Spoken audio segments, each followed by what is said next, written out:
Hello students. Last class में हमने बात करी थी एब्जॉर्प्शन ऑफ वाटर और उसके मेथड्स एक्टिव एंड पैसिव के बारे में। आज हम बात करेंगे अवशोषण को प्रभावित करने वाले कारक factor affecting absorption of water. Total जितने भी कारक हैं फैक्टर्स हैं उनको दो भागों में बांटा गया है, external factors and internal factors, बाह्य कारक और आंतरिक कारक। बाह्य कारक जो हैं उसके अंदर देखिए सॉयल, जो कि सॉयल में जो पानी की उपलब्धता है वह यानी कि अवेलेबल सॉयल वाटर। सेकंड, मृदा विलयन की सांद्रता यानी concentration of solution of soil. और थर्ड, मृदा का तापक्रम temperature of soil. Then aeration यानी वातन ऑफ सॉयल यानी कि मृदा का वातन, उसमें कितना एयर है। इंटरनल फैक्टर में है ट्रांसपीरेशन, अवशोषण मूल संस्थान की संरचना यानी कि जो एब्जॉर्बिंग ऑर्गन है उसकी स्ट्रक्चर। और थर्ड है उपापचय प्रक्रम यानी कि मेटाबॉलिज्म एक्सेट्रा। तो पहले अपन ले लेते हैं एक्सटर्नल और एनवायरमेंटल फैक्टर, बाह्य या पर्यावरणीय कारक। तो इसमें सबसे पहला है अवेलेबल सॉयल वाटर यानी कि उपलब्ध मृदा जल। तो इसके अंदर देखिए सीधी सी बात है, यदि पानी होगा मिट्टी में तभी अवशोषित होगा, पानी नहीं है तो नहीं होगा। तो सामान्य इसमें एक ध्यान रखिएगा, सामान्य मात्रा में पानी होना चाहिए, बहुत अधिक मात्रा में बहुत कम मात्रा में पानी नहीं होना चाहिए। क्योंकि हमने पहले भी बात करी थी कि कुछ कंडीशन ऐसी होती है जब पानी बहुत ज़्यादा मात्रा में है लेकिन फिर भी अवशोषित नहीं हो पा रहा, उसे क्या कहते हैं, फिजियोलॉजिकल ड्राइनेस। तो यदि हम यहाँ पे सामान्य बात कर रहे हैं तो अवेलेबल सॉइल वाटर यानी मृदा में जल की एक सामान्य मात्रा होनी चाहिए जिससे कि पौधे उसको अवशोषित कर सकें। अब यहाँ पे देखिए कि हमने मृदा में टाइप ऑफ सॉइल वाटर की बात करी थी, तो उसके अंदर capillary water, hygroscopic water, gravitational water, ये सारे पानी की बात करी थी। तो पौधे जो हैं वो कौन सा पानी ले पाएंगे, केवल और केवल कैपिलरी वाटर। तो कैपिलरी वाटर होना चाहिए पर्याप्त मात्रा में, तो पौधे उसको ग्रहण कर पाएंगे। अब जैसे जैसे सॉइल से प्लांट ने पानी ले लिया वह शीघ्र ही क्या हो जाता है, खाली हो जाता है।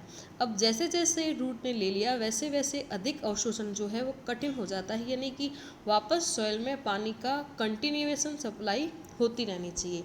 अब देखिए दो चीज़ें होती है, एक वह बल जो पौधों को पानी खींचने के लिए उपलब्ध है यानी कि वह फोर्स जिसके द्वारा प्लांट जो है वो पानी अपनी तरफ ले रहे हैं। दूसरे कुछ फोर्स ऐसे होते हैं जो प्लांट को पानी लेने से रोकते हैं, जैसे केमिकली बाउंडेड वाटर यानी कि सॉइल के पार्टिकल में जो रासायनिक रूप से बंधित जल है वो पौधों को नहीं उपलब्ध होगा, उसका फोर्स। सेकंड, हाइग्रोस्कोपिक वाटर यानी आर्द्रताग्राही जल, सॉइल के कॉलोइडल पार्टिकल्स में जो आर्द्रताग्राही यानी कि मॉइस्चर को पकड़ने की कैपेसिटी है वो फोर्स। तो कुछ फोर्स ऐसे हैं जो पौधे की साइड में है, कुछ फोर्स हैं जो पौधे के अगेंस्ट में हैं। तो यदि नेट फोर्स पौधे के अगेंस्ट में हो जाए तो भी अवशोषण कठिन हो जाता है।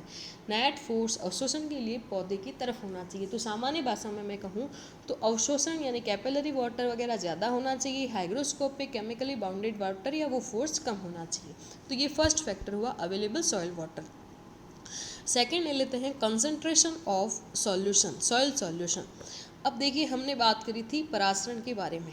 परासरण की बात करें तो परासरण के अकॉर्डिंग पानी किधर से किधर जाता है, पानी जाता है कम सांद्र विलयन से अधिक सांद्र विलयन की तरफ, यानी कि जिस विलयन की सांद्रता कम होगी उस तरफ से निकलेगा और उस तरफ जाएगा जिस विलयन की सांद्रता अधिक हो। तो हमें कहाँ लाना है पानी, हमें लाना है मिट्टी से पानी के अंदर, मिट्टी से पौधे के अंदर।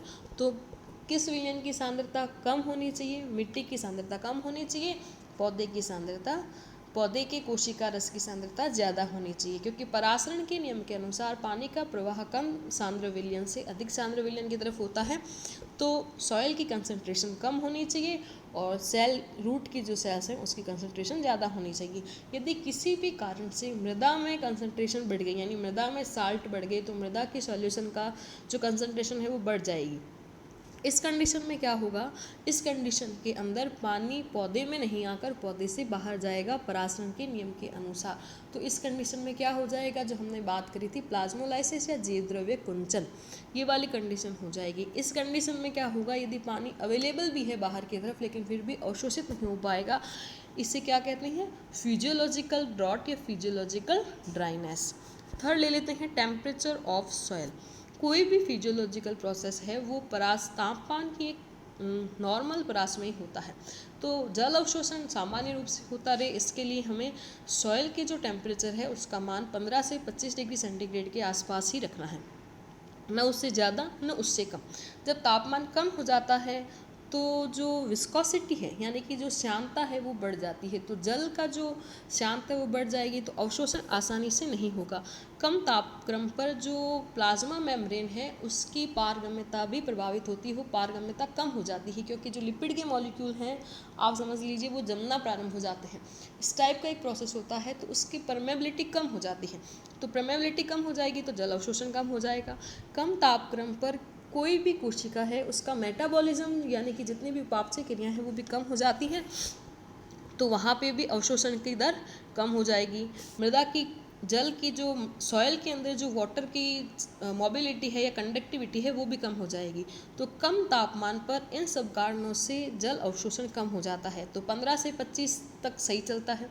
25 से आपने थोड़ा बढ़ाया तो जल अवशोषण बढ़ता है, लेकिन आपने यदि बहुत अधिक बढ़ा दिया तापमान तो वहाँ पे क्या होगा, वहाँ पे जो सेल्स हैं वो डिस्ट्रॉय होना शुरू हो जाएगी। सेल्स के अंदर जितने भी प्रोटीन हैं वो सारे डिस्ट्रॉय होना शुरू हो जाएंगे। तो वहाँ पे हमें पता है कि जितने भी स्ट्रक्चर ऑर्गेनल हैं वहाँ पे क्या होता है, प्रोटीन ही खास काम करते हैं। जब प्रोटीन ही डिस्टर्ब हो जाएगा तो सारी स्ट्रक्चर या सारा अवशोषण, सारी कोशिका ही डिस्टर्ब हो जाएगी। Last, aeration of soil. मृदा में वातन। सॉइल के अंदर नॉर्मल एयर होना ज़रूरी है।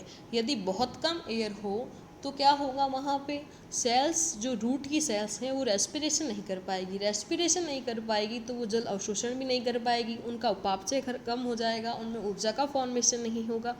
इसके अलावा एक और बात है कि जब एरेशन आप करोगे तो O2 तो कम होगी, जो होगी CO2 की मात्रा ज़्यादा हो जाएगी। कम ऑक्सीजन उतना प्रभाव नहीं डालती जितनी बढ़ी हुई CO2 ज़्यादा हार्मफुल इफेक्ट डालती है।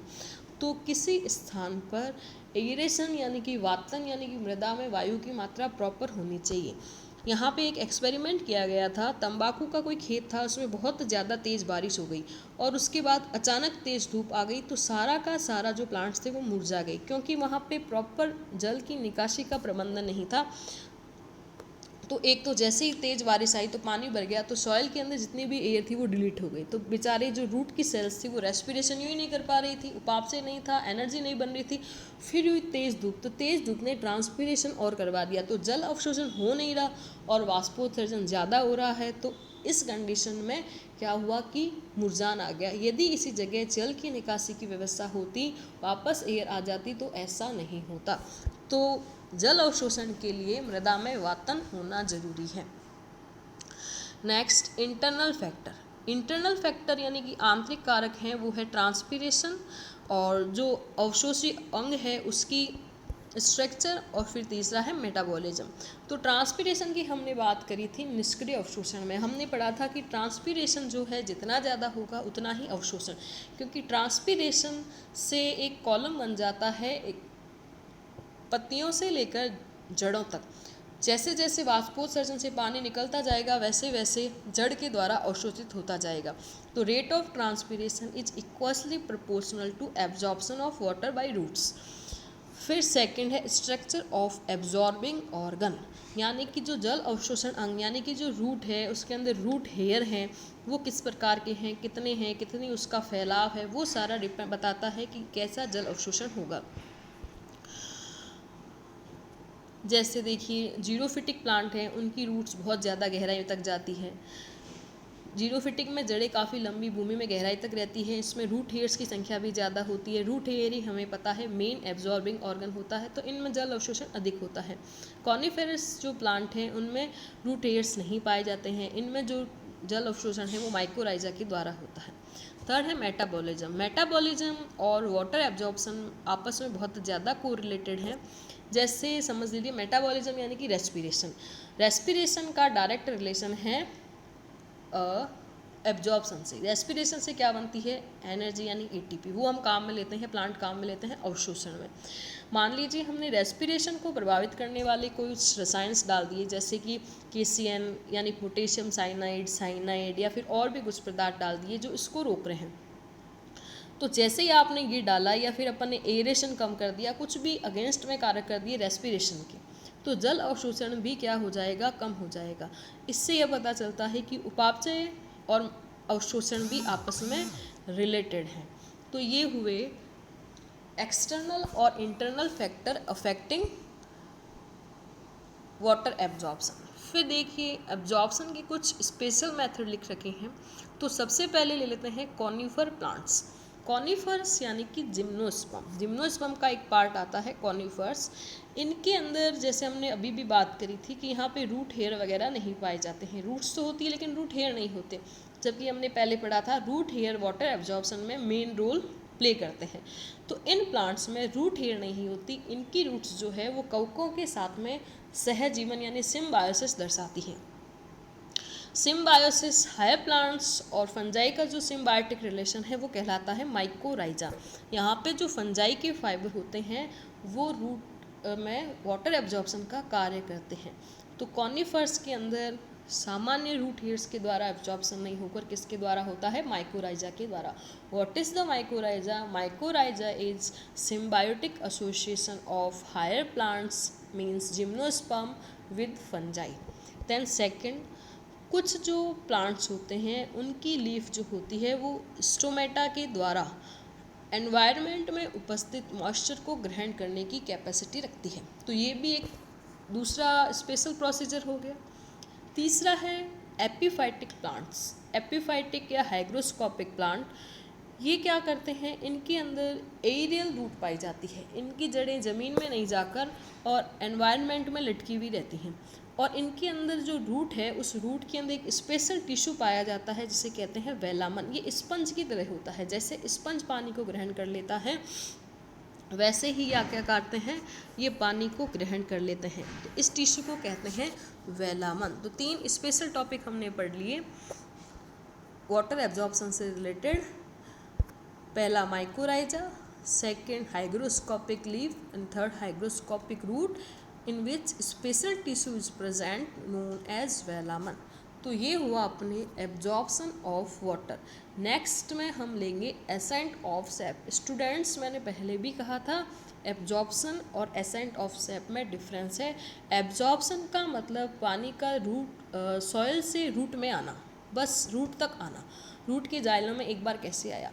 अब रूट के जाइलम से, स्टेम के जाइलम से लीफ और प्लांट के डिफरेंट पार्ट्स में वो कैसे गया, उसे कहते हैं ascent of SAP. Then there are 2 chapter, absorption of water and ascent of sap। ascent of sap लेंगे हम नेक्स्ट चैप्टर।